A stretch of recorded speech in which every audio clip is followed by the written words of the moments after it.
Frank Herbert's Dune, the novel turned movie, turned miniseries, turned almost movie, and finally a movie again, is the single greatest science fiction novel of all time. It was published in 1965 and would go on to spawn 5 sequels, win both the Nebula and Hugo Awards, and sell nearly 20 million copies. This can be a bit daunting and overwhelming to get into for new readers. For now, I will stick with the original novel, Dune. With Denis Villeneuve's Dune adaptation on the horizon, I thought what better time than now to talk about this masterpiece of science fiction.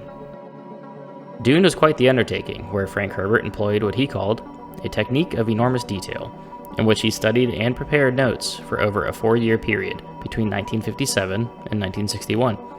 He then wrote and rewrote the book between 1961 and 1965. Modern science fiction, as well as many of the works of fantasy, owe a great deal to Frank Herbert and the Dune series.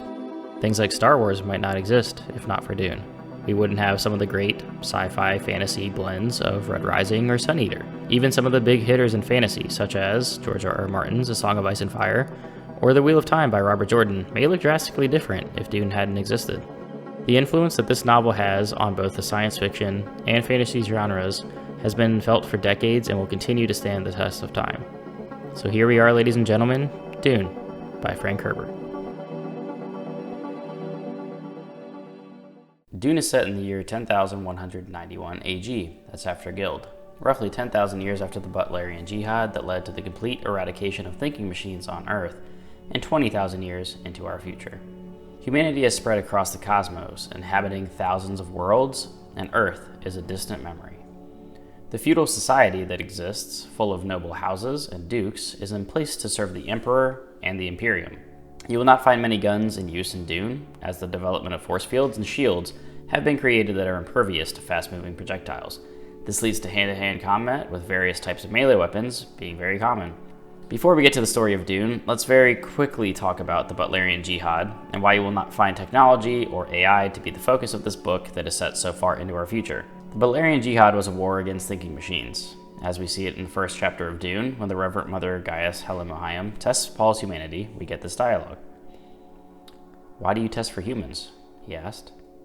"To set you free." Free? Once men turned their thinking over to machines in the hope that this would set them free, but that only permitted other men with machines to enslave them. "Thou shalt not make a machine in the likeness of a man's mind," Paul quoted. Right out of the Butlerian Jihad and the Orange Catholic Bible, she said. But what the OC Bible should have said is, "Thou shalt not make a machine to counterfeit a human mind."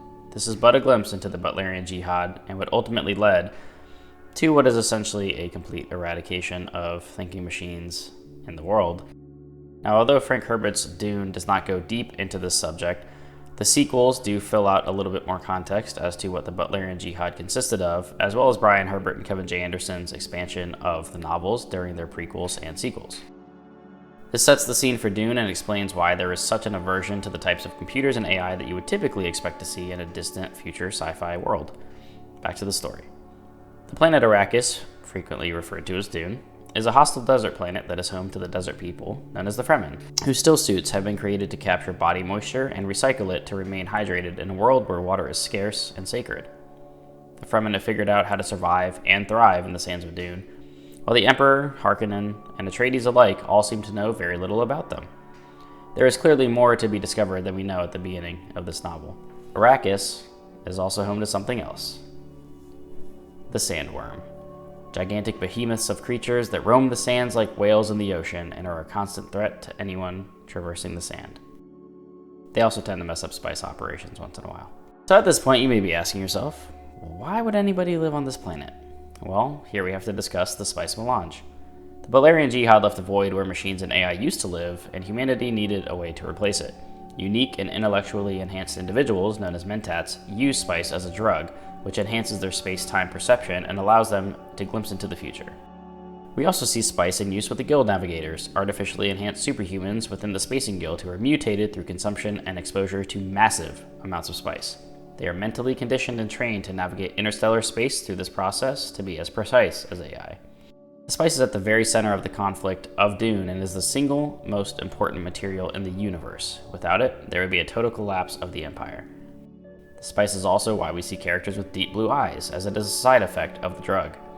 The spice gives its user extended lifespans and enhanced awareness, but it is so addictive that if you stop taking it, it will kill you.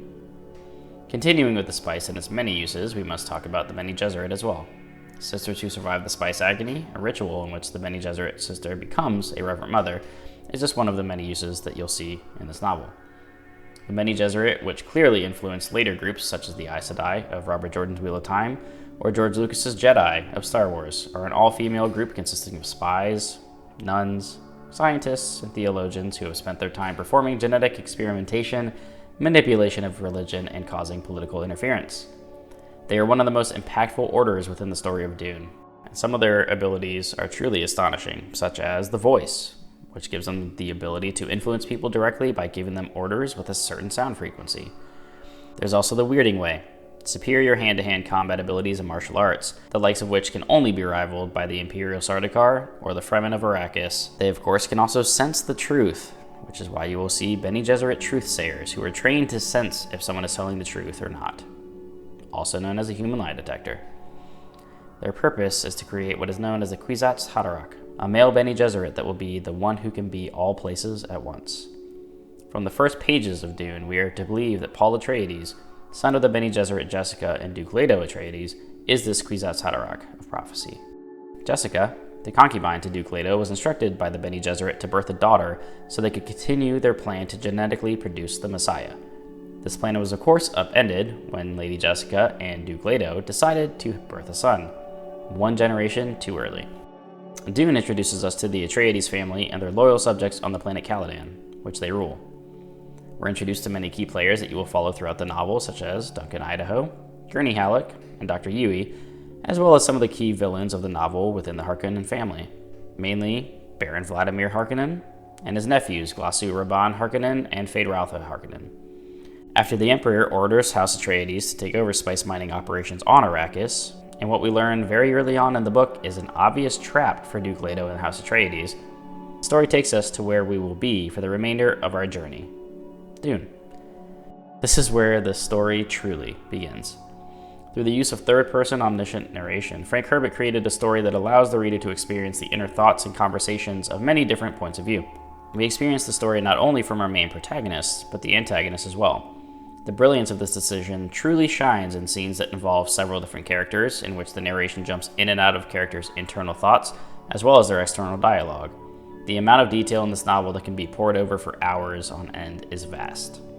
There is so much to talk about in the Dune universe, even from this single novel, that couldn't possibly fit in a single video, but I wanted to give new readers a bit of an introduction to this masterpiece of a novel and provide some detail of what to expect. The story of politics, religion, technology, environmentalism, free will, and fate converges in what is, in my opinion, the greatest work of science fiction of all time. Welcome to Dune.